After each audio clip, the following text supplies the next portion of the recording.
Hello and welcome to Supervision Smorgasbord, a podcast full of tips, tricks, and interviews with experts to help you enjoy being a supervisor. Here's your host, Dr. Tara Sanderson.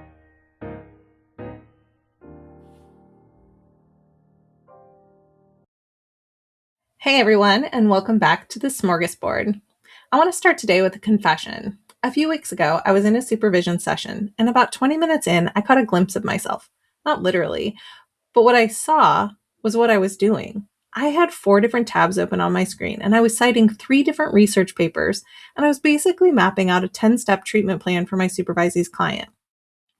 And then I looked at my supervisee, and they were just nodding, glazed over. And I realized in that moment, I wasn't supervising. I was performing. I had fallen headfirst into the fix-it trap. I think we all do this sometimes when our supervisees bring us a messy case, or they seem anxious, or our own identity expert kicks in. We want to be helpful. We want to provide value. And let's be honest, we want to lower our own anxiety by fixing the problem. But here's the hard truth. When we fix the problem, we steal the learning. So let's talk about the clinical lesson here, the developmental lens. In developmental models of supervision, think Stolenberg or Delworth, we know that a supervisee's growth depends on them building their own clinical muscles.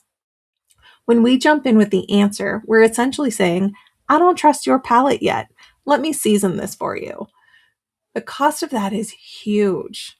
Number one, we create dependency. We train them to come to us for every pinch instead of trusting their own intuition. Number 2, we create burnout. We take the weight of the client onto our shoulders instead of helping the supervisee carry it. And number 3, we continue to wear the expert mask. We reinforce the idea that a good therapist always has the answer, which is a lie we should not be passing down. The shift we have to make is from the director of the case to the facilitator of the clinician. So our strategy, our signature move, as it were, is to break that habit. So how do we do that? I want to give you one signature move to try this week, and it's called the rule of 3. When a supervisee asks you, what should I do here? Even if you have the perfect answer sitting on the tip of your tongue, I want you to take a breath and ask 3 discovery questions. First, what does your gut tell you is the most urgent thing in the room right now?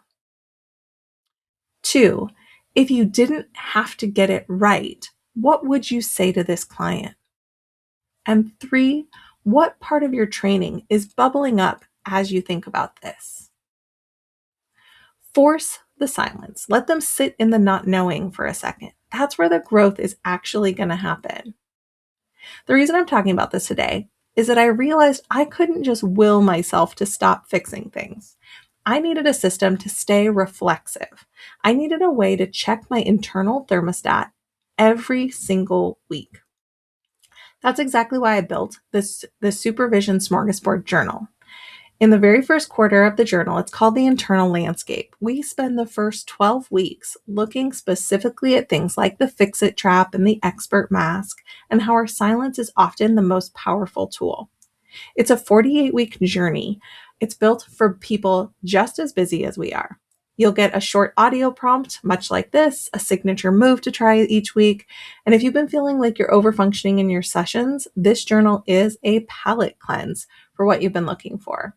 You can find the journal and join our community of intentional supervisors at supervisionsmorgasbord.com. And this week, I challenge you to catch yourself in the act. When you feel like that expert mask is slipping, take a breath, use the rule of 3, and see what happens when you leave a little bit more space at the table. I'm going to remind you what those 3 questions were, just in case you're driving or going for a walk with your dog or doing anything else right now. The rule of 3 questions are, number 1, what does your gut tell you is the most urgent thing in the room right now? Number 2, if you didn't have to get it right, what would you say to this client? And number 3, what part of your training is bubbling up as you think about this?